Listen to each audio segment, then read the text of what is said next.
இன்னைக்கு நான் எடுத்துருக்கிறது ரெசிபி வந்து தக்காளியில ஒரு தண்ணி சட்னி எப்படி வைக்கலாங்கிறத நம்ம பார்க்க போறோம். இந்த சட்னியை வந்து நீங்க வீட்டுல வச்சு பசங்களுக்கு கொடுத்தீங்கன்னா 2 இட்லி சாப்பிட்ற பசங்க 4 இட்லி வந்து சாப்பிடுவாங்க. ரொம்பவே நல்லா இருக்கும். நான் வச்சுக்கிட்டு உங்களுக்கு கமெண்ட்ஸ் சொல்றேன். நீங்க அதுக்கப்புறம் நீங்க வச்சுக்கிட்டு எனக்கு வந்து கமெண்ட்ஸ் சொல்லுங்க. ஓகே, வாங்க வீடியோக்குள்ளாடி போகலாம்.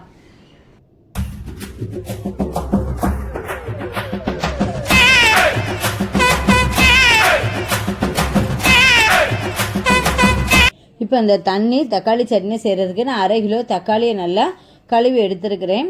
இப்போ ஒரு கடாயில் வந்து நம்ம 1 லிட்டரு தண்ணி விட்டு நல்லா கொதிக்க விட்டதுக்கப்புறம் வந்து இதில் வந்து தக்காளியை நம்ம சேர்த்துக்கலாம். தக்காளி நல்லா வெந்ததுக்கு அப்புறம் தான் நம்ம இதை வந்து எடுக்கணும். இந்த ஸ்டேஜ் கண்டிஷனில் எடுத்து நம்ம நல்லா ஆற வச்சுக்கிட்டு அதுக்கப்புறம் தோல் எடுத்துக்கலாம்.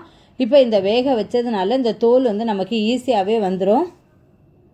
தக்காளி வந்து தோல் எடுத்தாச்சு. இதை வந்து ஒரு மிக்ஸி ஜாருக்கு நம்ம மாற்றி நல்லா அரைச்சி எடுத்துக்கலாம். இப்போ இதுக்கு வந்து நம்ம வந்து நல்லா அரைக்கணும்னு அவசியம் கிடையாது. கொஞ்சம் குறையாக நம்ம அரைச்சிக்கலாம்.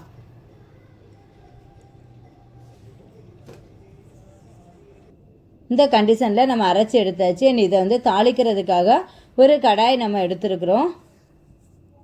அந்த கடாயில் வந்து நம்ம 2 ஸ்பூன் வந்து தேங்காய் எண்ணெய் எடுத்துக்கலாம். இப்போ வந்து தேங்காய் எண்ணெயில் செஞ்சோம் அப்படின்னா ரொம்ப டேஸ்ட்டாகவும் இருக்கும், சுவையாக இருக்கும், வாசமாகவும் இருக்கும். இதில் 1 ஸ்பூன் வந்து கடுகு போட்டு இப்போ தாளிக்கலாம். கடுகு பொரியட்டும். பொரிஞ்சதுமே இது கூட 1 ஸ்பூன் வந்து ஜீரகம் வந்து நம்ம சேர்த்துக்கலாம். ஜீரகம் வந்து பொரிஞ்சதுமே இதுக்கு வாசனைக்கு தேவையான கருவேப்பிலையும் காரத்துக்கு தேவையான பச்சை மிளகாயும் நம்ம சேர்த்துக்கலாம். 4 பச்சை மிளகாய் நான் கீறி வச்சுருக்கிறேன். இதை வந்து அதில் சேர்த்தாச்சு. இதில் வந்து வெங்காயம் வந்து நம்ம எவ்வளோ நாளும் சேர்த்துக்கலாம். அது சேர்க்க நல்லா இருக்கும். ஆனால் இப்போ வந்து நான் இதில் 2 பெரிய வெங்காயத்தை நல்லா சின்னதாக கட் பண்ணி நான் சேர்த்துருக்குறேன். இது நமக்கு வந்து 80% வந்து வரைக்கும் நல்லா வதங்கணும்.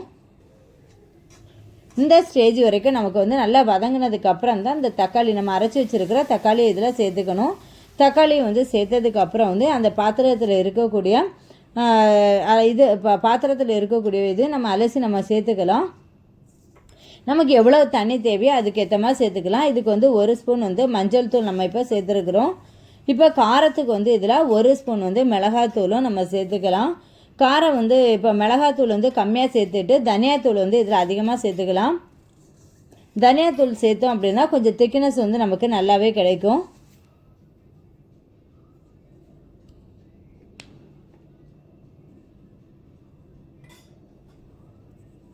ஒரு ஸ்பூன் வந்து மிளகாத்தூள் சேர்த்தோம்னா 1.5 ஸ்பூன் வந்து தனியாத்தூள் வந்து சேர்த்துக்கலாம்.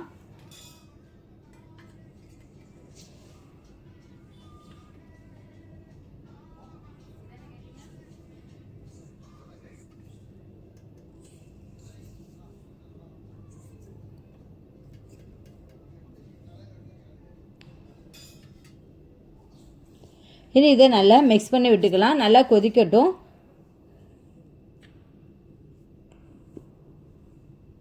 கொதிச்சதுக்கப்புறம் இதுக்கு தேவையான நம்ம வந்து உப்பையும் வந்து சேர்த்துக்கலாம்.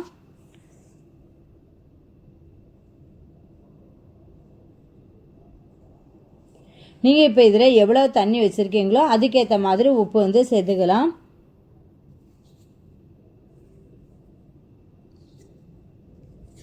அந்த சட்னிக்கு எவ்வளோ தேவைப்படுமோ, இப்போ வந்து சில பேர் தண்ணி நிறையா வச்சுருப்பீங்க, சில பேர் தண்ணி கம்மியாக வச்சுருப்பீங்க. இப்போ வந்து இந்த சட்னி வந்து நம்ம வந்து 4 பேர் வந்து சாப்பிடலாம். இனி இதுக்கு தேவையான கொத்தமல்லி தழையை வந்து நம்ம தூவிக்கலாம்.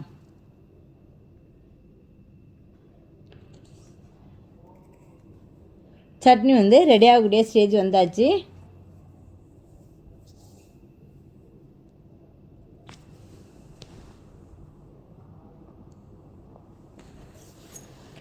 இது வந்து இட்லிக்கு வந்து நம்ம சாப்பிட்றதுக்கு சூடோடு நம்ம விட்டு சாப்பிட்டோம்னா ரொம்பவே டேஸ்ட்டாக இருக்கும்.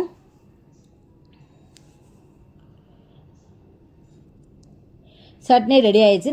இன்றைக்கி நான் இட்லி தான் பண்ணியிருக்கிறேன். அதில் தான் நான் வந்து உங்களுக்கு சாப்பிட்டு டேஸ்ட் வந்து உங்களுக்கு கமெண்ட்ஸில் சொல்கிறேன். சட்னி ரெடி ஆயிடுச்சுங்க. எப்படி டேஸ்ட்டாக இருக்குதுன்னு நம்ம பார்க்கலாம், சாப்பிட்டு பார்க்கலாம். சட்னிக்கும் இட்லிக்கும் தான் நான் வச்சுருக்கிறேன். இன்றைக்கி இட்லி செஞ்சதுனால நான் இட்லிக்கு தான் இந்த சட்னி வச்சேன். எப்படின்னு நம்ம சாப்பிட்டு பார்க்கலாம்.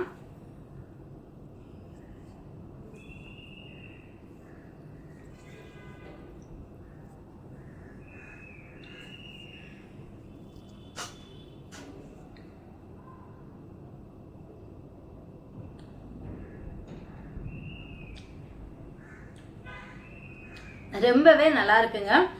நான் நினச்சது மாதிரி இல்லை, ரொம்பவே வந்திருக்கு. நான் இதான் ஃபர்ஸ்ட் டைம் வந்து ட்ரை பண்ணேன். ஆனால் வந்து ரொம்பவே நல்லா இருக்கு. நீங்களும் உங்கள் வீட்டில் வந்து ட்ரை பண்ணி பாருங்கள். ட்ரை பண்ணிவிட்டு உங்கள் கமெண்ட்ஸை வந்து எனக்கு சொல்லுங்கள். இந்த வீடியோ வந்து உங்களுக்கு பிடிச்சிருந்ததுன்னா லைக் பண்ணுங்கள், ஷேர் பண்ணுங்கள், சப்ஸ்கிரைப் பண்ணுங்கள். பக்கத்தில் இருக்க பெல் ஐக்கானை மறக்காமல் கிளிக் பண்ணுங்கள்.